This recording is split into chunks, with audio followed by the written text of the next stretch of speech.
నమస్కారం సార్. నమస్తే. సార్ గత ఎలక్షన్స్ లో చూసుకుంటే చంద్రబాబు గారు ఒక కుటుంబంలో ఇద్దరికి టికెట్ ఇచ్చిన విషయం కూడా మనకు తెలిసిందే.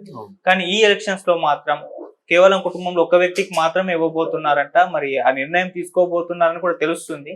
సో మరి ఈ నిర్ణయం అనేది ఎంతవరకు కరెక్ట్ అంటారు? ఇది ఏమన్నా ప్రభావం చూపించే అవకాశం ఉందా? అసలు ఎందుకు ఈ నిర్ణయం తీసుకుంటున్నట్టు? నిర్ణయం తీసుకోవడం వల్ల కూడా మంచిదేనండి. ఎందుకంటే ఇప్పుడు ఆల్రెడీ టీడీపీ జనసేన అలయన్స్ అయ్యాయి. జనసేన టీడీపీ అలయన్స్ అయ్యింది ఇప్పుడు మొన్న చంద్రబాబు గారు అరెస్ట్ అయిన తర్వాత ప్రకటించారు. అంతకుముందు వైసీపీ వాళ్ళు చాలా సందర్భాల్లో దత్తపుత్రుడని, చంద్రబాబు గారు ఆడించినట్టు ఆడిస్తున్నారని, ఆయన స్క్రిప్ట్ ఇన్ చదువుతున్నాడని రకరకాల విమర్శలు వచ్చాయి. అయితే బట్ అప్పటి వరకు కూడా జనసేన అభ్యర్థులు ఈ రిమైనింగ్ అన్ని జిల్లాల్లో ఉన్న వాళ్ళేగా. అంటే సోకాల్డ్ ఇవి ఒక 9, ఒక 4, 13 పాతవైతే ఉమ్మడి జిల్లాలు, కొత్త జిల్లాలకు కానప్పుడు మాట్లాడుతున్నాం. ఈ 13 జిల్లాలకు సంబంధించి జనసేన అభ్యర్థులు పోటీ పడతారు, టీడీపీ అభ్యర్థులు పోటీ పడతారు. అరే ఈ స్థానం మాకు వస్తుంది, ఈ స్థానం మాకు వస్తుందని. కానీ ఎప్పుడైతే టీడీపీ జనసేన అలయన్స్ అయిపోయాయో అప్పుడు 2 సమన్వయ కమిటీలు ఏర్పరిచి ఈ పర్టికులర్ స్థానం టీడీపీకి ఇవ్వాలి, ఈ పర్టికులర్ స్థానం జనసేనకి ఇవ్వాలి అని అక్కడికే కోత అయిపోతుంది. మరోవైపు 175 స్థానాలకు గాను సుమారుగా 30 స్థానాల వరకే జనసేనకి కేటాయించే అవకాశం ఉందన్నట్టు కూడా మాట్లాడుతున్నారు కదా. ఇప్పటికే అక్కడ 175లో 30 పోతున్నాయి టీడీపీకి. ఇంకా రిమైనింగ్ ఎన్ని ఉన్నాయి? 145 ఉంటాయి. ఇంకా 145లో ఒకే కుటుంబం నుంచి 2-3 ఇస్తే మరి మిగతా వాళ్ళందరికీ ఎక్కడ సాటిస్ఫై చేయగలుగుతారు? చేయలేరు కదా. అలాగే జనసేనలో కూడా తీసుకుంటే వాళ్ళు మొత్తం 175కు గాను 175 కాకపోయినా 100 స్థానాలు పోటీ చేయాలనుకున్నా ఇప్పుడు అవకాశం లేదు. ఎందుకంటే 30 స్థానాల వరకు పోటీ చేస్తున్నారు. 30 స్థానాల వరకు పోటీ చేసినప్పుడు ఇంకా మళ్ళీ ఎవరికైనా ఇస్తారు? ఇంకా 30ని మరి కాస్త పెంచుకొని చంద్రబాబు గారిని రిక్వెస్ట్ చేసుకొని, లేదంటే ఇద్దరు సమన్వయ కమిటీలో ఒక అండర్స్టాండింగ్ వచ్చి ఇంకో 10 పెంచుకునే అవకాశం ఉన్న జనసేన అప్పుడు టీడీపీకి ఇంకో 10 తగ్గిపోతాయి కదా. తగ్గిపోయినప్పుడు ఇంకెంతమంది బుజ్జగించాలి, ఇంకెంతమంది రెబల్స్ తయారవుతారు, ఇంకెంతమందికి అవకాశం ఇవ్వాలి? ఒకే కుటుంబం నుంచి 2 అన్నదమ్ములు, బాబాయి అబ్బాయి, లేదంటే తండ్రి కూతుర్లు, తండ్రి కొడుకులు, ఇట్లాంటి ఉన్నప్పుడు ఇంకా ఆల్రెడీ ఒకటి ఉన్నారు కదా, మీకు వేరే నామినేట్ పోస్ట్ ఏది ఇస్తాం, లేదా మీకు ఇంకేదో రాజ్యసభ ఇస్తాం, లేదా లోక్సభకి సరి పోటీ చేయండి. అలాగా తర్జన భర్జన చేస్తూ అడ్జస్ట్ చేస్తూ చేయకపోతే, ఇప్పుడు కూడా ఆయన నిర్ణయం తీసుకోకపోతే రెబల్స్ పెరిగిపోయే అవకాశం ఉంది.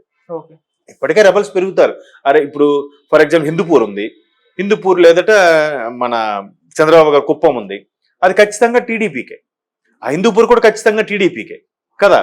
అలా కాదు భీమవరం ఉంది, లేదా ఇంకోటి కాకినాడ ఉంది, అవి ఖచ్చితంగా జనసేనకి ఇవ్వాలి కదా. అక్కడ మరి భీమవరం కాకినాడలో టీడీపీ అభ్యర్థులు ఉంటారుగా, మరి వాళ్ళు నిరాశపడతారుగా.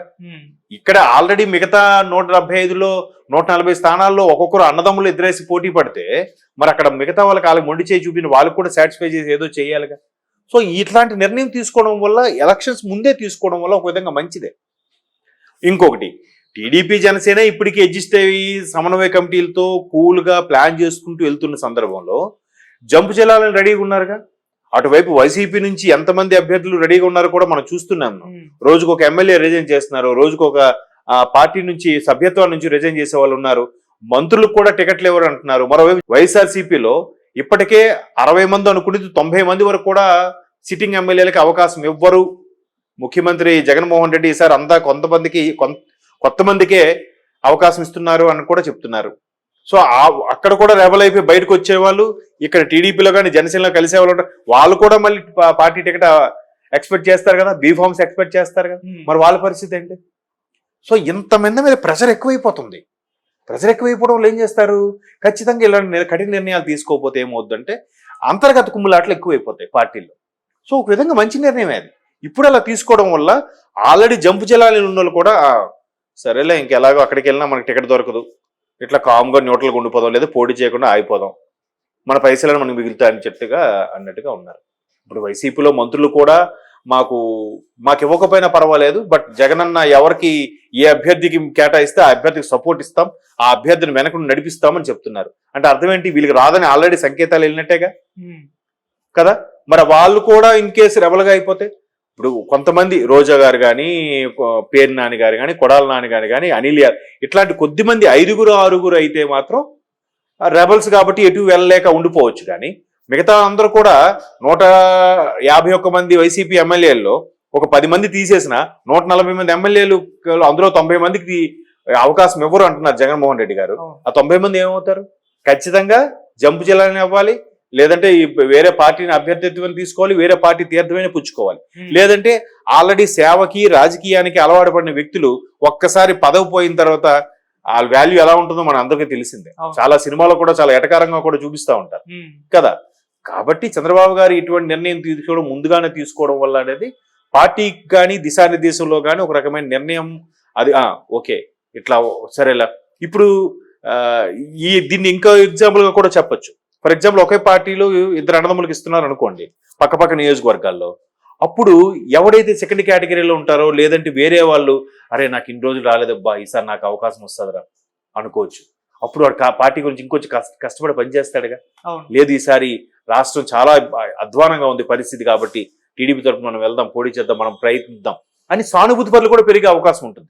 రెబల్స్ ఏ స్థాయిలో పెరుగుతారో సానుభూతి పరులు కూడా పెరిగే అవకాశం ఉంటుంది. కాబట్టి టీడీపీ చంద్రబాబు నాయుడు గారు పైగా ఆయన డెసిషన్ కానీ విజనరీ కానీ బాగుంటుంది. అప్పటికి కొన్నిసార్లు అర్థం కాదు ఎట్లాంటి నిర్ణయం తీసుకున్నారేమో అనిపించవచ్చు. కానీ కొన్ని రోజులు పోయిన తర్వాత, కొన్ని నెలలు పోయిన తర్వాత ఆ రోజు ఆయన డెసిషన్ తీసుకోవడమే మంచిదైందిరా బాబు, లేదంటే చాలా ఇబ్బందులు అయ్యేది, తెలుగుదేశం పార్టీలో అంతర్గత కుమ్ములాట్లు ఎక్కువైపోయేవి అని ఒక దీనికి మీరే వస్తారు.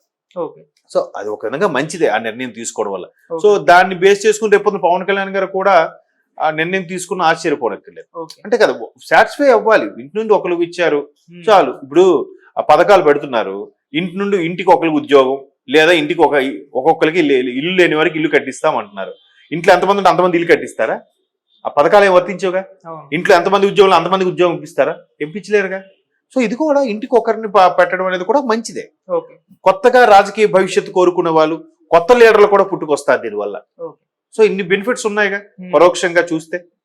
కాబట్టి ఆయన నిర్ణయం నాకైతే సబబుగా అనిపించింది. ముందుగా స్టేట్మెంట్ ఇవ్వడం వల్ల ఆశావహులు ఎవరైతే ఉంటారో వాళ్ళు కొంతమంది డ్రాప్ అవుతారు, రెబల్స్ ఎవరైతే ఉంటారో వాళ్ళు కొంతమంది అర్థం చేసుకోవడానికి ప్రయత్నిస్తారు. ఎందుకంటే ఇంకా మీరు అన్నట్టు 3 నెలల టైం ఉంది కాబట్టి. సార్ అంటే ఇప్పుడు ఒక కుటుంబంలో ఒకరికే టికెట్ ఇస్తే గనక ఈ నిర్ణయం తీసుకునే ఆలోచనలో ఉన్నారు కాబట్టి వారితో బయటకు రాగానే కొన్ని విమర్శలు కూడా వస్తున్నాయి. మరి నారావారి గారి కుటుంబం నుండి చంద్రబాబు గారు పోటీ చేస్తారా, లోకేష్ గారు పోటీ చేస్తారా, మరి తండ్రి త్యాగం చేస్తారా, కొడుకు త్యాగం చేస్తారా అని కూడా ప్రశ్నించే వాళ్ళు కూడా ఉన్నారు సార్. దీని మీ ఆన్సర్ ఏంటి సార్? ఇది మంచి క్వశ్చన్. ఎందుకంటే ఇక్కడ మొదటి నుంచి కూడా అక్కడ ఒక పార్టీ అధ్యక్షులుగా ఉన్నారు. లోకేష్ గారికి కూడా ఇచ్చే అవకాశం ఎలా ఇచ్చారంటే డైరెక్ట్ గా అవకాశం ఇచ్చేలే. ముందు ఒక కార్యకర్తగా సభ్యత్వం తీసుకున్నారు, తర్వాత పార్టీ కోసం పనిచేశారు. పనిచేసింది మొన్న కదా ఆయనకి మంగళగిరి నుంచి పోటీ చేశారు. అంతకుముందు ఎక్కడ పోటీ చేశారు? ఆయన చేయలేదుగా. బట్ అంతకుముందు కూడా కార్యకర్తగా ఉన్నాడుగా ఆయన కదా.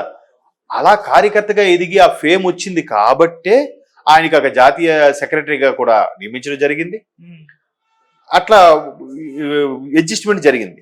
సో ఇప్పుడు కూడా అట్లీస్ట్ ప్రాంతాలు వేరేగా కూడా చేయొచ్చు. ఇప్పుడు అలా అనుకుంటే శ్రీకాకుళం జిల్లా తీసుకుందాం. అచ్చెన్నాయుడు గారు తెలుగుదేశం పార్టీ అధ్యక్షులు, రామ్మోహన్ నాయుడు గారు ఎంపీ కదా.